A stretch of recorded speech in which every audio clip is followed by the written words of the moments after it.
Assalamualaikum warahmatullahi wabarakatuh. Perkenalkan, nama saya Atis Puji Rahayu dengan NIM 7211419003. Di sini saya akan menjelaskan tentang Sistem Informasi Manajemen bab 8, yaitu informasi dalam praktik. Informasi sebagai salah satu faktor penting penentu keberhasilan. Pada tahun 1961, D. Ronald Daniel dan McKinsey & Company, salah satu perusahaan konsultan terbesar di Amerika, memperkenalkan istilah Critical Success Factor atau CSF, atau faktor penting penentu keberhasilan adalah terdapat beberapa aktivitas penting yang akan menentukan keberhasilan atau kegagalan bagi semua jenis organisasi. Yang aktivitas paling penting tersebut adalah CSF, dan faktor-faktor ini dapat berbeda-beda antar jenis organisasi. Contohnya, industri kendaraan bermotor yang diyakini sebagai CSF adalah model jaringan dealer yang efisien dan pengendalian biaya produksi yang ketat.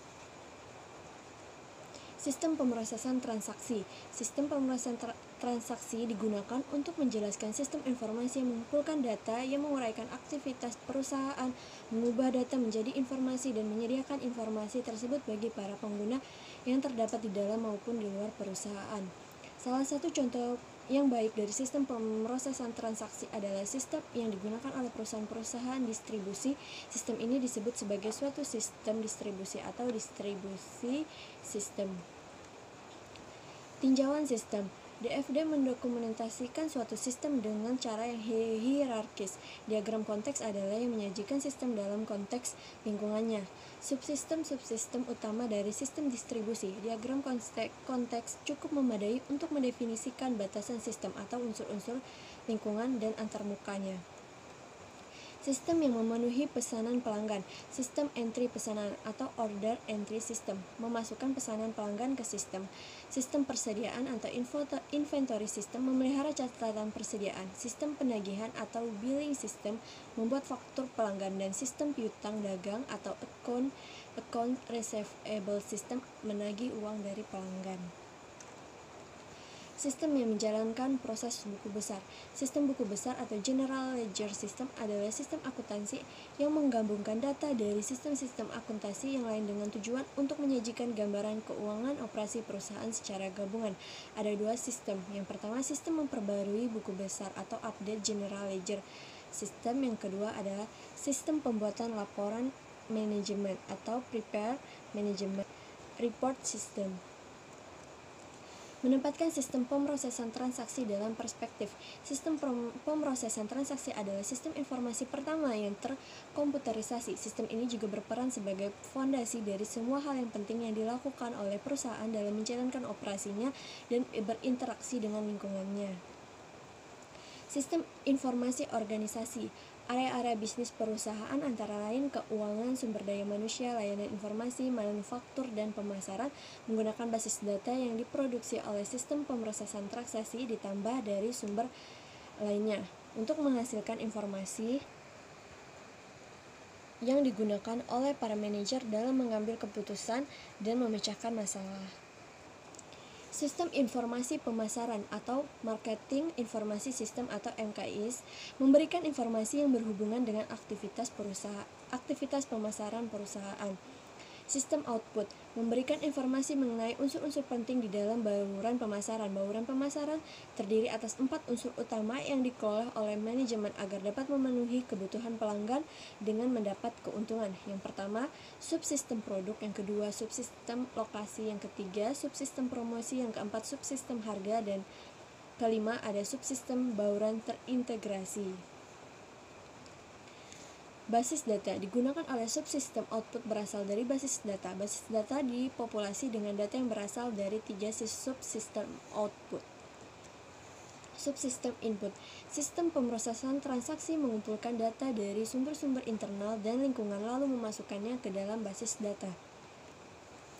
Sistem informasi sumber daya manusia memberikan informasi kepada seluruh manajer perusahaan yang berkaitan dengan sumber daya manusia perusahaan. Sistem informasi manufaktur memberikan informasi kepada seluruh manajer perusahaan yang berkaitan dengan operasi manufaktur perusahaan. Sistem informasi keuangan memberikan informasi kepada seluruh manajer perusahaan yang berkaitan dengan aktivitas keuangan perusahaan. Sistem informasi eksekutif adalah suatu sistem yang memberikan informasi kepada para manajer di tingkat yang lebih tinggi atas kinerja perusahaan secara keseluruhan.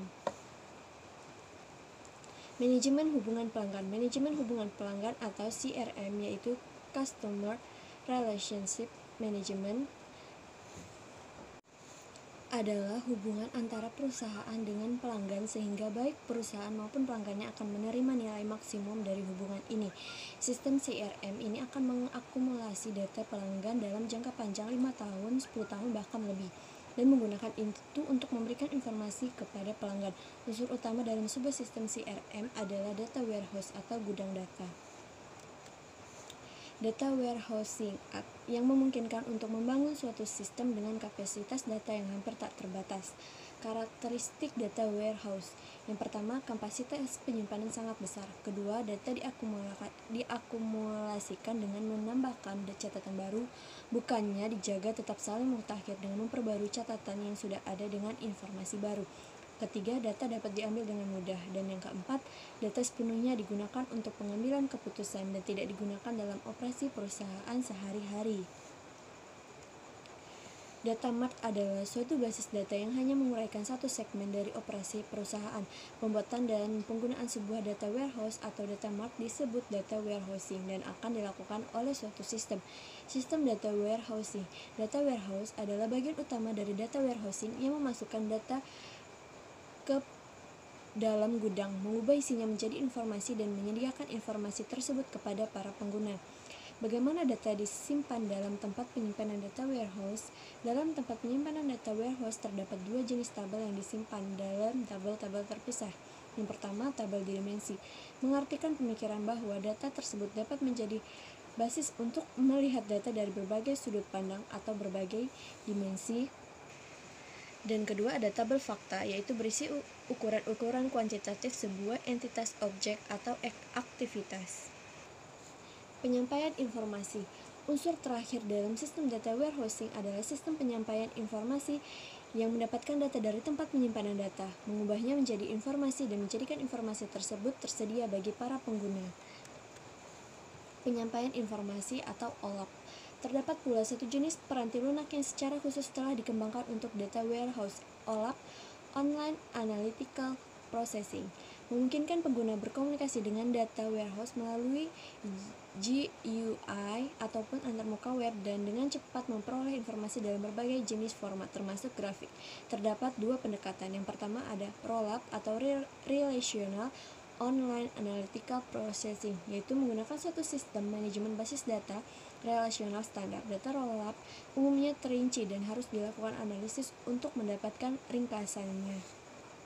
Yang kedua, ada MOLAP atau Multidimensional Online Analytical Processing, yaitu menggunakan suatu sistem manajemen basis data khusus multidimensional. MOLAP umumnya telah diproses terdahulu untuk menghasilkan ringkasan pada berbagai tingkat rincian dan disusun menurut berbagai dimensi.